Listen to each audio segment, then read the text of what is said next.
Buendia is actually one of the best free kick takers at the club, so let's see if he could do something here. Go on, Buendia. Free kick goal would help him nicely. That's in. Oh my god, Buendia, wow. Back for Buendia, big chance here for him. This is his moment. It is his moment. Buendia with the goal, and we finally broken the deadlock.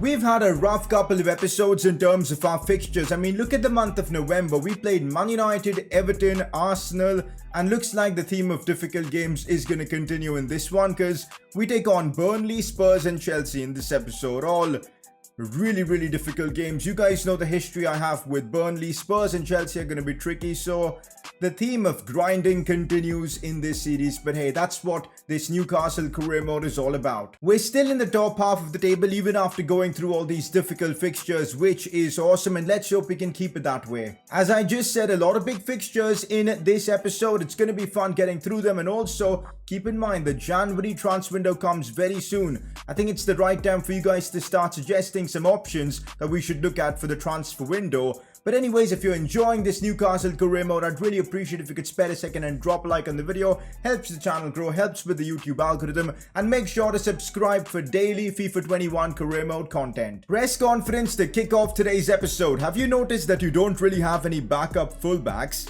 I mean, we do have Kraft, who can play as a right back or even as a centre back, so we do have one, and Dummett can play as a left back. Since we aren't involved in any European competitions, pretty much not even in domestic cup competitions, we don't really need a giant squad, so I'm pretty happy with our options at the back, even with our fullback situation being rather scarce. I think it's still enough for this season. Next up, give Joelinton some chances before the winter transfer window. As you know, last episode we received a fairly big offer for Joelinton for about 11 million from Southampton, and that really tempted me. But of course, until the transfer window, we're not going to act on anything. So we're going to give Joelinton some opportunities in this episode to see how he fares, because I'd love nothing more than to keep Joelinton and see his overall skyrocket. But on the pitch so far this season for me, he's played 3 games and he's looked pretty average in all of them. We'll give him a chance in this episode. Let's hope he can step up. But otherwise, the only option is probably selling him in January to get some extra cash to improve the team elsewhere. Next up, where is Joe Willock? We don't see him involved in a game even a single time, and that's some fair criticism. Joe Willock hasn't been getting the opportunities he probably deserves here, which I know it's frustrating, but the fact is we've got Almiron in that cam spot. We've of course got Buendia who could play there, maybe even Ryan Fraser. There are so many options there, and that's why Joe Willock has struggled to get a spot in the team. This episode, of course, along with Joelinton, I'm going to give Willock an opportunity. And, you know, getting knocked out early in the Carabao Cup has probably hurt Willock's appearances, but I think going forward he should be getting a lot more game time with the FA Cup beginning soon, so let's hope for that. We still are yet to decide what to do with Willock, whether we, you know, settle the buy option we have for him, or, you know, just let him go back to Arsenal. That's a decision for end of season. For now, in this episode, you guys are going to get to see both Joelinton and Willock in action. With that, press conference done. Last episode, we had Buendia score probably one of my favorite free kicks I've scored on FIFA 21. It's a shame it didn't count for nothing, but he did end up scoring the winner for us against Palace, and that ends up getting him the Player of the Episode award. Okay, now talking about Buendia, last episode we switched him to that cam spot where he really shined, and I think Almiron did well on that right side. Now, you guys have been telling me playing players in their right position helps them boost their overall, you know, helps with player growth, so I think it makes sense to put him on a development plan to make him a cam. It'll boost a lot of key stats for him as well. It will take about 25 weeks, but I think it's worth it, you know, putting a plan like that on him. And we'll do the same thing for Miguel Almiron to try and make him like a right winger or maybe a right midfielder, one of them. A right mid takes about 31 weeks. What about right winger? It's basically the same. This takes a lot less longer, so I think we'll do this, boys. 27 weeks to make it happen. Sounds about right. Our form in the Premier League lately has been very hit and miss, and in this episode I'm hoping we can turn our fortunes around, especially by starting with a win against Burnley. But then again, this is a team I absolutely despise playing on FIFA, so I don't really know how this is going to go down. We're playing away from home at Turf Moor. Okay, so we're playing this Burnley game legit 3 days after the Palace game, which means we may have to rotate the squad just a tad bit for this one. And there you go, that's exactly what I've done. Quite a few rotations for this one. Joe Willock getting his opportunity as you guys wanted. Joelinton as well. We've got Ryan Fraser playing out wide. Longstaff starts this one. Apart from that, I'm sticking with a lot of our core players like St. Maximin and Calvin Phillips and our defense at the back. That's our team. We're playing against Burnley. I'm not looking forward to this, boys, but if we can get 3 points against them, that'll be huge. We won our last game against Palace and it was a difficult one. It was a 1-0 win, I think. Let's beat Burnley and try and, string a couple of good results. I think that could be massive for us in our Premier League campaign this year. I don't think I've ever seen Burnley play this aggressive. They're actually looking to attack, which is a big surprise. Normally they just sit back and defend. Chance for them here. Lascelles does well, but they're actually applying a ton of pressure on us, which has been difficult to deal with. I'm not used to Burnley playing this kind of football. Oh, here we go with Ryan Fraser with a lot of pace. Could look for a cross maybe into the box. That's a very good delivery and that's a brilliant header. Oh my god, Joe Willock out of nowhere managed to connect with the ball. A fantastic cross from Ryan Fraser. And well, we've literally done a Burnley to them. Like, these are the kind of goals Burnley tend to score almost always. A random cross coming in, someone getting on the end of it. But we've just done that to them, which is superb. Ryan Fraser with a peach of a cross. I've got to give Joelinton credit. He took 2 defenders out with his movement there. Willock somehow getting into the box at the right time. And that's a big goal for his confidence, boys. What a leap. What a header. As Newcastle United make it 1-0 against Burnley. Now, the relief, boys, as we've taken the lead against them is massive. Because now I can just play my own game. I know they're going to try and push men forward. We can hit them on the break. Let's go, man. Ideal situation for us against Burnley. Ryan Fraser down the wing is really stepping things up here. Let's go. Ryan Fraser could look for a pass inside. Finds Willock. St. Maximin, is he on? He took way too much time to shoot. Regardless, he was offside. Good pass for St. Maximin. Oh, he gets taken down there. But Joe Willock is there to pick up the ball. Still Willock, the goal scorer. Looks for Joelinton. Fraser now. Trying to beat one. Has to take it backwards. Space to maybe shoot. Nope, I'm going to go for St. Maximin. There's the trickery. Can he get past this man? Just about. We're looking ruthless here against Burnley. Just what we want to see. Westwood on the ball as Burnley like to create something. One thing I've got to say, Longstaff, Sean Longstaff, by the way, he's looked fantastic in this game. Really enjoying using him in midfield. Feels a lot quicker than John Joe Shelby, and that's really helping me out in midfield. So hopefully he can keep this up. Here we go now with Ryan Fraser on the charge. Yet again, he's way too quick here. I see Maximin making a good run into the box. He's missed. St. Maximin, how's he fluffed that? What a ball from Ryan Fraser, who's been immense down the right flank. That is a sitter being missed by St. Maximin. Had to be a goal. Hopefully these misses won't cost us, man, because we really should be 2-0 or even 3-0 up in this one. Oh my god, not this way, guys. Not this way. A big chance for Burnley, but they've kind of messed it up with that touch. But a bit of pace from McNeil to get past Aarons. Could look for a cross here, and I just completely mess up my challenge. This is not good. We've got to defend this well. Westwood with an opportunity. Oh my god, he's completely done me. This is brutal, guys. This is brutal. The entire game we dominated, only to concede on the 88th minute. Shocking defending from me, guys. How did I allow this to happen? My god, this series is going to definitely take a few years off my life expectancy, because my god, am I furious right now. I literally just want to snap my controller and throw it out the window right now, but alright, gonna just whip this into the box and hope for the best. Please, someone get their head to it. Nope, that's not gonna happen here. Still a chance for us, Joelinton. Nope, the ref blows the final whistle. We've dropped a couple of points, and I'm just gutted. Like, this is painful, guys. This is absolutely painful. We dominated this game. We deserve to win. It's Burnley. That's what they do. That's what they do.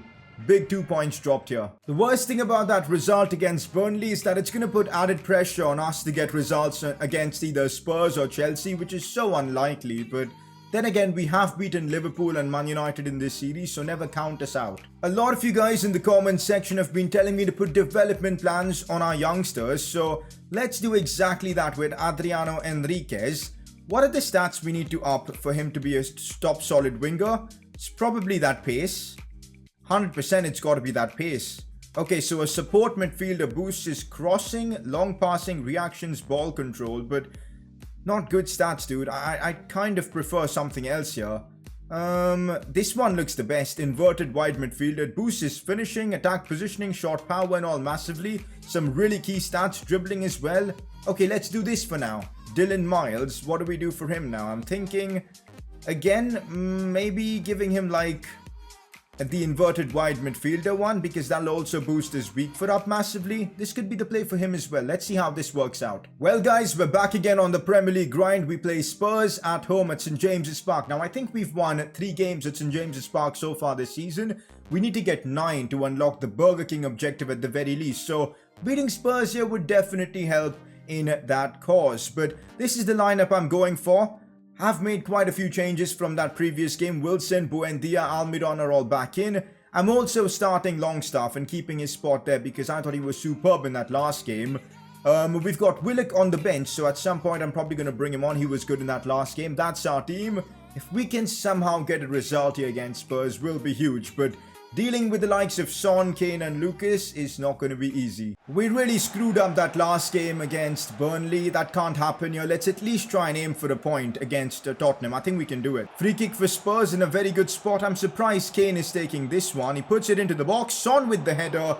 It actually worked for them. Thankfully straight at Dubravka. Gets in Fernandez. Looks for a pass inside. Fabian shot as well. And now we could do something with Longstaff. Keeps hold of the ball really well. Releases it for Almiron. And now we're doing something on the breaker. Here goes Callum Wilson. I need Almiron to make a run inwards, which he has done. Cleverly released on for him.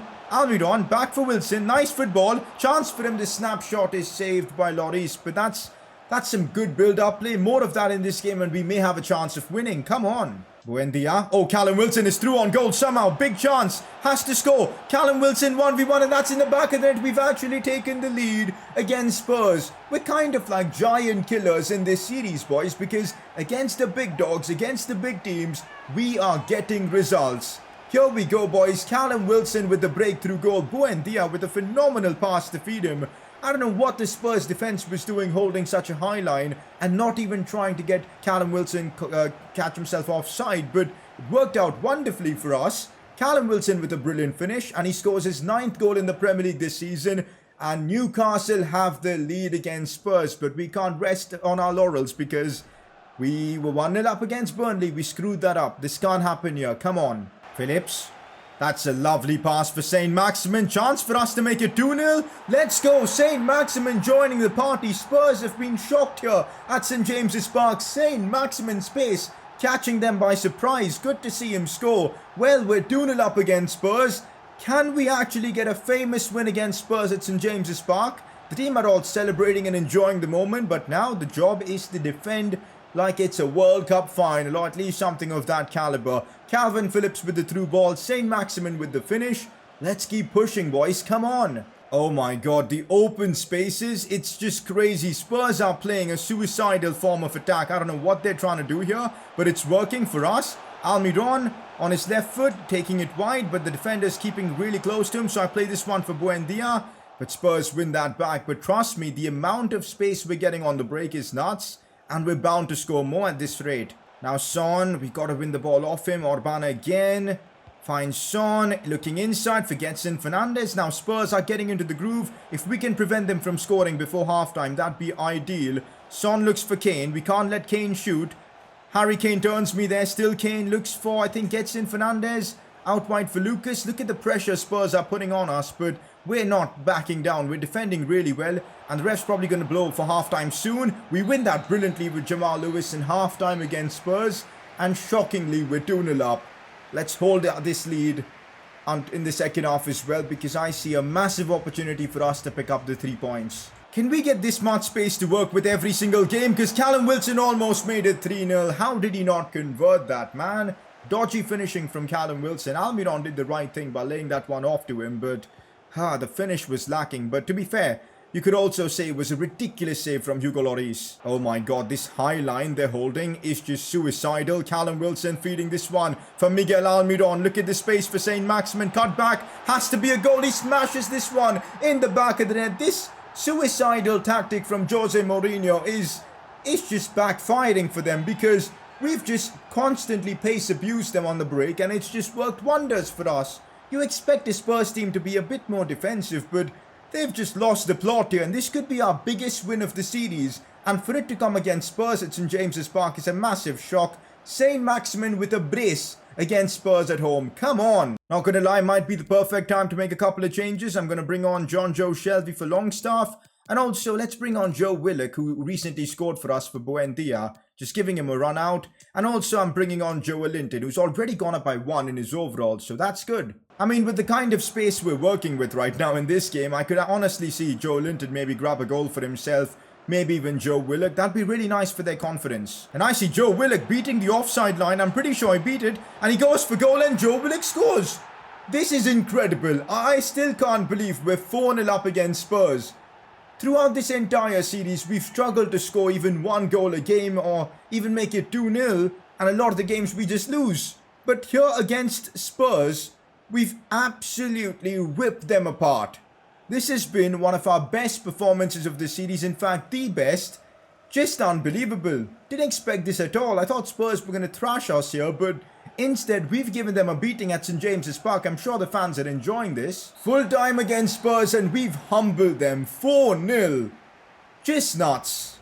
Like, this is hands down the best performance we've had in this series. Jose Mourinho has been rattled here. Unbelievable scenes, and that too at St James's Park. Beautiful to see our 4th home win of the season now.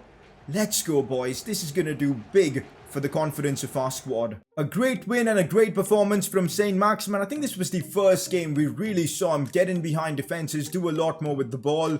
Very impressive from him. The more he can do this, the better he will be for us. Okay, hang on a minute. We're at risk of losing a couple of players, Fabian Schär and Kieran Clark. Now, I'm not too concerned about Clark. In fact, let's take a look at his overall in age. Yeah, I'm not too concerned about him. We'll probably look to maybe sell him in this upcoming window because I haven't really even thought about using him. Fabian Schär, though, definitely want to try and get that renewal sorted. Let's see if he's going to accept that as a contract. He is. 46,000 per week, a 2-year deal.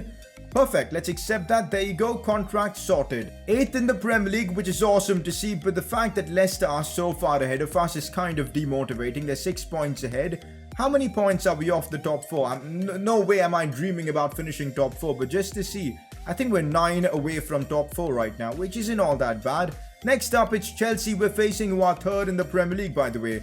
Also, this Spurs team that we just beat, they're top of the league. No way did we just beat the best team in the Premier League 4-0. This is like Liverpool losing 7-2 to Aston Villa. Like, honestly, what? We actually did that. Incredible scenes. Let's now continue this run of form and get a result against Chelsea as well. Sean Longstaff has been incredible for us so far in this episode, and that's why he keeps his spot in midfield. Apart from that, though, it's pretty much my strongest 11. Looking at the Chelsea team, though, they're struggling in terms of stamina. Like, look at the fitness on their centre-backs. That's certainly something we could exploit. Let's get this game underway. One man that we've got to worry about in this game at Stamford Bridge is Timo Werner. Surprisingly, in this series, he's the top scorer in the Prem with 15 to his name. I know in real life things aren't going well for him, but here in career mode, he's smashing it for Chelsea. And it's going to be difficult dealing with his pace. In previous career modes, I've conceded a fair few goals to him, so we've got to be careful of the German. Timo Werner already finding Christian Pulisic, who's broken through. In 2 minutes, they've got a chance to score. What? 2 minutes, that's all it took. Chelsea have taken the lead here at Stamford Bridge. Christian Pulisic and Timo Werner just 1-2'd our defense completely there. And we just couldn't keep up. I'm shocked here, guys. They've gotten the early goal now and we've got a mountain to climb. Wow. Well, that's Chelsea for you. The pace they've got in the attack is ruthless. Now, recently we have shown that we've got goals in our team, and let's hope we can score again. Here's Almiron. Brings it inside. Looks for Buendia here. There's the roulette. Oh, it's worked. Buendia's through on goal. Goes for goal. Buendia with a fantastic goal. Yo, 10 minutes in, we've seen a goal from Chelsea and now the equaliser from Newcastle. Like, what's going on suddenly? How are we scoring goals so easily? Buendia with a fantastic roulette. He did really get lucky in that run of play as well to get past the defender, but I'll take it. What a finish from the former Norwich player, and well, it's 1-1 against Chelsea. Come on. Looks for the pass inside. It's worked brilliantly. How is Pulisic not offside though? That's probably because of the pace, but Christian Pulisic, wow. 17 minutes in and he's already scored a brace against us. Just ruthless from the American. The pace that he's got to get in behind our defence, it's just unplayable, man. I think it's another assist for Timo Werner. He's the top scorer of the Premier League, but here in this one, he's assisting all the goals. Chelsea get their lead back, it's 2-1. Half-time against Chelsea, very, very competitive game of football. I mean, Chelsea took the lead twice in this game and Christian Pulisic was unplayable at one point. Second half, I think it's going to be more of the same. We've just going to have to like stay in the game and try and somehow create that one opportunity that could get us the equaliser. Good passing play. Wilson looks for Longstaff again. Backwards for Phillips. And now Saint-Maximin. That turn was nutty. Could look for a cross in. Decent ball. Callum Wilson, what was that movement? He literally had his back towards the ball at one point. Just, I'm frustrated with his play there. Saint-Maximin, chance for him. Come on, the keeper. Oh, wait, an own goal. Nah, Kepa got there. Saint-Maximin there with a phenomenal effort. Still 2-1 Chelsea, but as I said, we're in it. We're creating. Just need an extra bit of luck to help us out. Although Buendia has had a good game, his stamina is running out, so I think I forgot to put Joe Willock on the bench. I am such an idiot, guys. Anyways, then I guess I'll bring on Fraser and put Almiron at cam, just to give us the pace injection. Also, Longstaff to come on for John Joe Shelby. That's the plan of action. We've got 25 minutes to try and get an equaliser. Let's do this. It is a corner. Pulisic to put it in. Get it away, boys. Get it away. Thankfully, we did. And we could maybe start something on the break. There is space to exploit. John Joe Shelby, though, isn't the quickest, but he's doing okay. Looks for that pass for Miguel Almiron. And straight from a Chelsea corner, we've got a chance to score. Callum Wilson, let's go. What a lightning fast counter-attack. Shelby, Almiron, Wilson, all involved. Literally moments after making the changes, it's worked out wonderfully for us because Almiron down the middle was able to exploit his pace, and that just worked out brilliantly. And also look at the cutback for Wilson, whose movement was on point for this goal as we get the equaliser against Chelsea. The question is, can we hold on to this or even potentially get a winner? Let's find out. Ziyech now looks for Jorginho, looking for that pass out wide for Havertz. Problems. Still Havertz. That's good play from us, but Chelsea still have it. 15 minutes to go in this one. We can't let them score. That's good play from John Joe Shelby, but the pressure is still on from Chelsea. One chance, and they could probably get into the lead again. Werner on the ball, looks for Hakim Ziyech. I'm going sliding in, and I couldn't stop him. Hakim Ziyech puts Chelsea into the lead for the third time in this game, and this could be it for them because 3-2, just about 10-15 minutes left. Not ideal for us. Werner, I think, with a hat-trick of assists in this game. Unreal, honestly. And there you have it, full time. Disappointing to lose this game because I thought we played really well. But then again, I don't mind losing games like this. Chelsea were the team that were expected to win. They're the better team with the better players. But we still competed. We scored a couple of goals against them. And we put in a good performance. So I'm not all that mad. In this episode, I still feel like we've done well. We beat Spurs. And we also got a point against Burnley. That's probably the only disappointment of this episode. We're back in 9th spot in the Premier League, which kind of feels like our spot in the Premier League table this season. Anyways, up next it's West Ham. Since they are 15th in the Premier League this season, I'm going to try and simulate this game and see how things go. Simulating games in this series is very risky, but I think we've got the squad to beat West Ham. So let's hope we can see that happen here. It's a 1-0 win. It was close, but good to see Joel Linton, the man, to get that goal. No injuries from our side, which was nice. And well, 3 points. Important 3 points. And a home win as well. Completely forgot about that. We're halfway through the Premier League season, basically. 19 games played and we're 9th in the Premier League. I said before, finishing top half is the goal. And it does look likely that we'll be able to make this happen. So in that sense, it's awesome. But also look at this. We've closed the gap down to Leicester and Everton. Just a couple of points off Everton and 4 off Leicester. So that's cool to see. Quick look at our sponsors tab. I think this was a good episode. We've now got a positive goal difference. We've won, I think, 5 games at home this season. So we're definitely on track to complete a few of our objectives for the sponsors thing. So that's pretty cool. Also, let's not forget, next episode, transfer window opens. It's going to be fun, boys. Some transfer business. We'll see what needs to be done to improve our team. We don't really have much money to work with unless we go out there and sell players. So that's something we could do to help the squad. We'll figure things out soon. Player of the episode for me is a tricky one. Saint-Maximin was superb in this episode, like, honestly. And so was Callum Wilson. He had a great episode. Then again, I thought Longstaff was decent. Joe Willock as well. A lot of options, guys. Let me know who you think deserves to win player of the episode in the comment section below. For now guys, this is where we're wrapping up today's episode of the Newcastle career mode. A lot of progress has been made. Next episode, transfer window open, so should be fun. Drop a like on the video if you're enjoying this career mode. If you are, subscribe as well for daily FIFA 21 career mode content, and I'll catch you all next time.